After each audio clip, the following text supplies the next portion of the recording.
p.m. Back to your boy DJ A to the B to the AM. DJ Adam on board the iconic Wish 1075 bus, which today is parked right here at Eton Centris, and the open parking is packed. Not with cars, but with a single bus, and of course, 18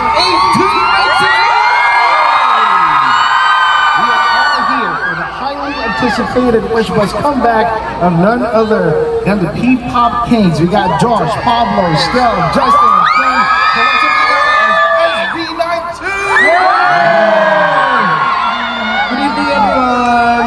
Yes, sir. Boys, welcome back on board the Wish Bus. How's 2025 looking so far? Sobrang exciting ng 2025 kasi alis na yung album. Siyempre, nag-promote kami, we'll be going on a world tour. Kasama namin ang 18, so puntahan niyo po yun, abangan niyo po yun. Sir, simula at wakas. Let's do some hashtag way back Wednesday muna. Since nasa Wish Bus tayo, do you have a clear recollection doon sa unang-unang bisita niyo sa amin sa Wish Bus? Kung anong kanta yun, ano yung pakiramdam the first time you stepped foot inside the Wish Bus? Yes, kami nun eh. Power Rangers kami nun. Sa totoo lang. Paranaque. Yeah, oo. Malapit sa Go Up po yung pinerform namin doon, tapos yung jacket namin. Para talagang Power Rangers, ito yung pa kami ng ulo. So, white pa yung hair ko nun eh. White. Tapos, syempre po, looking back, sobrang nung time na yun, pangarap po kasi talaga namin makapag-perform. So, yun, maiyak-iyak kami. Talagang parang dream come true talaga yung nangyari niya. And sobrang happy kami na nakapag-perform dito. Yes, sir. Thank you so much for your appreciation. And let's look back even more. How different is it though? Mula nung day one ninyo, na ngayon, you are the kings of P-pop. Sabi ko nga, is it any different? Does it feel like a homecoming somehow na nandito kayo eh? Actually, every time we step sa Wish Bus, parang ano talaga siya eh. Panibagong experience. Kasi pagka nandito naman kami, talagang nandyan yung 18 to support us. Pero iba kasi pagka nag-perform kami dito, bagong song, bagong album, o bagong EP, parang bagong experience siya sa amin. So gusto namin ma-experience ano ba talaga yung pakiramdam every time we step here, na iba yung dala naming bala. So yun po talaga. Yes, But sir. ang pinaka-common naman hindi nawawala is yung kaba. Pero ngayon mas excited kami sa gagawin natin today. I love the pun, by the way. Anong pakiramdam? Yup. But anyway, syempre, different story din yung mga individual releases, di ba? Pero ngayon nga, fast forward to today, you guys are where you're at such a pedestal, di ba? I just want to ask, what are you ultimately thankful for? Anyone can answer. Ultimately, siguro, syempre, thankful kami sa mga tao sa paligid namin. Sa mga patuloy na naniniwala sa amin from the get-go, staff namin, from 1Z, lahat ng tao na nandyan, nakaback sa amin palagi. And of course, our families, and of course, 18. At syempre, yun, maraming kami gustong sabihin dahil thankful nga kami, pero for sure hindi tayo matatapos ngayon dito pag sinabi namin lahat. Kaya maraming salamat at ngayon nandito sila lahat. Parang tatakbo, I'm just kidding. But anyway, Maglalakad lang. Maglalakad lang. I just got another question though, kasi diba, you were at the forefront of P-pop when it was ridiculed, no formative stages pa lang. But guys, you made it cool, you made it sexy to be part of the P-pop realm. Ano naman yung mensahe nyo para sa mga new entrants sa scene? Yung mga gusto mag-follow ng footsteps ninyo, ano yung words of encouragement nyo for them? Grabe yun. Just napakalaking naman nun. But, yeah, feeling 18, just look at our Mahalimos outfit there, and Wish Bus is so close to SB19, as they said that they're really into it. Like, Wish Bus is very important for them. ko isa lang naman talaga. Napaka-basic niya, napaka-cliche. Pero kailangan siya ng lahat marinig is never ever give up. Kung ano yung dreams nyo, kung ano yung pinangahawakan nyo. Kasi kung yung ibang tao, sabihin natin sa umpisa natin, hindi naniniwala, pati ba sarili mo, hindi mo papaniwalaan. So, you better believe in yourself. Kasi kung meron mang hindi naniniwala sa'yo, nandyan pa rin yung sarili mo at pamilya mo maniniwala sa'yo. Marami kayong pagdadaanan ng mga tough stages, mga rough roads. Pero kung grabe yung tiwala mo sa sarili mo at alam mong kayang-kaya mo, huwag kayo matakot kasi kayo yan eh. Kayo na yan, guys. Wala na kayong dapat katakutan. Yes, Just do it. Yeah, siguro add ko lang relation to trust. Importante din for a group setup na may trust kayo sa isa't isa. Although mahirap siya, hindi siya ini-impose. In-earn siya. Kailangan siyang i-earn para mag-succeed din kayo, especially as a Kailangan mo group. ng trust tsaka ng thrust.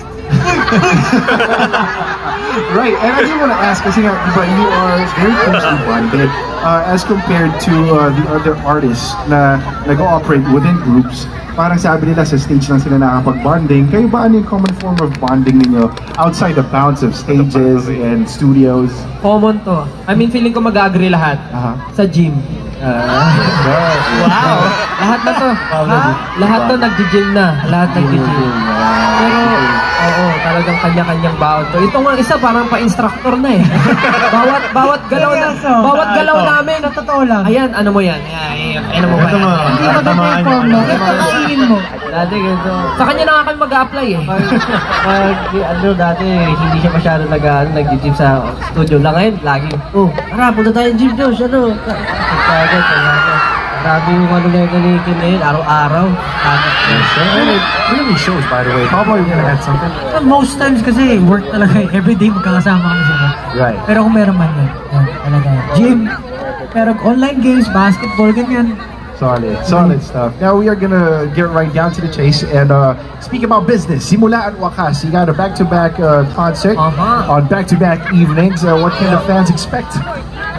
Expect a very, very different and outer space kind of performance. Very intergalactic performance. Ako, I'll vouch for that kasi member namin. Pero, first time namin sa Philippine Arena, yun yung pinakamalaking indoor venue para sa isang stage. Sa buong mundo. So, talagang make sure namin na talagang pang-intergalactic yung performance namin. Siyempre, yung arrangements ng mga kanta namin, siyempre yung production ng buong show, diba, effects and all, lahat yan magiging malupit. And marami pa kaming surprises, so abangan nyo lang. Gusto ko nga magsalita eh, pero ipigilan ko lang yung sarili ko. Magpipigil ako, magpipigil. Okay, don't want to preempt stuff, no? Baka may madulas eh. Madulas pa na. Kasi baka mamaya pag sabihin ko, biglang ma-sold out yung day 2 eh. Sold out na kasi agad yung day 1 namin. Congratulations. And it's first day of selling, tan sa manood. It's your time. Oo nga, kasi grabe talaga. Ayoko na sabihin, pero kasi sa day 2, ay naku talaga. Gusto niyo bang mauwi si Pap? Right, but so from the Simula at Wakas back-to-back concert, we got the Simula at Wakas album mismo, right? So, ano ba yung paborito niyong kanta individually doon sa album na yun? You can be creative. Maybe paboritong pre-workout jam or paboritong i-perform live in front of a large audience or my God. Paboritong sound trip lang. Siguro kung karaoke, paborito ko yung Quit. Okay. Kasi, ano lang, ang sarap kantay ng chorus na yun. I have all the songs sa playlist. Meron kasi akong parang yung sa ganun. So, parang ilang siya. So, Playlist. Yeah, I see. So, it depends sa kung ano yung vibe na kanta. Talagang mapapapubat ka lang. So pag bench press jam, kapag Paano yung time? Paano yung time? Ha? sa treadmill mo. Yoga. Pag nag-yoga. A bit upset. Ako weird. Pag naliligo po ako, pinapatugtog ko doon ka habang naliligo. Mga germs. Kasi yung mga dumudumo ba sa'yo sa mga kasama mo sa bahay? Hindi ko po alam eh. Ang nasaya lang po maligo ng sumasayaw. Nasasarap din maligo ng kumagat. Yes, sir. Yes, sir. But speaking of Duka, grabe yung music video nito. How did that come about? How did you put together such a stellar roster of stars? Sila Maymay, Vice Ganda, sila Wrecker, di ba? Alodia was there too. Sino ang on top of things? Alam, di naman yun plano namin. Nung una po talagang simple Low-key lang lang plano dapat. ni Loki. Kasi we've spent so many Time. sa una naming mission for Right. them. And Look at Stell laughing so hard. we were planning na sana simpler lang to. Pero yun yung ang daming plans, ang daming ideas. Tapos doon na nagsimula na mag-invite ng mga artists na talagang meron din gustong sabihin sa industry. So ayun, one by one, these people started contacting yung mga friends nila na artists, Josh, si Wrecker, Alodia, yan, Malupiton, I don't know if you're familiar, si Maymay. So, nakakatuwa lang, nag-game din sila gawin yung music video. So basically hindi siya parang business transaction, para siyang naging tropa-tropa vibes na. Yes, sir. Definitely na. Solid Kasi stuff. very thankful nga kami lahat sila. G agad, parang hindi na like, uy ano, parang alam mo yun, walang hesitation talaga. Right. Saka grabe, parang biruin nyo si Ate Vice sasama sa music video ng SB19. Parang hindi ko pa siya in-expect na papasok siya ganito agad. Siguro, inisip ko baka after 2 years, para 3 years, pero grabe. Napaka-supportive din kasi talaga ni Ate Vice. Kaya Ate Vice, if you're listening or mapanood mo man to, again, from the bottom of our hearts, thank you so much po. Even yung mga nakasama namin ibang artists, we are very thankful and honored na nakasama namin kayo sa music video. Yeah. Super happy. Yes, sir. You guys most definitely deserve the support, not only from the 18, syempre pati yung fellow stars ninyo in the business. So it's such a refreshing encounter na napagkwentuhan natin ito ngayon. Pero ngayon,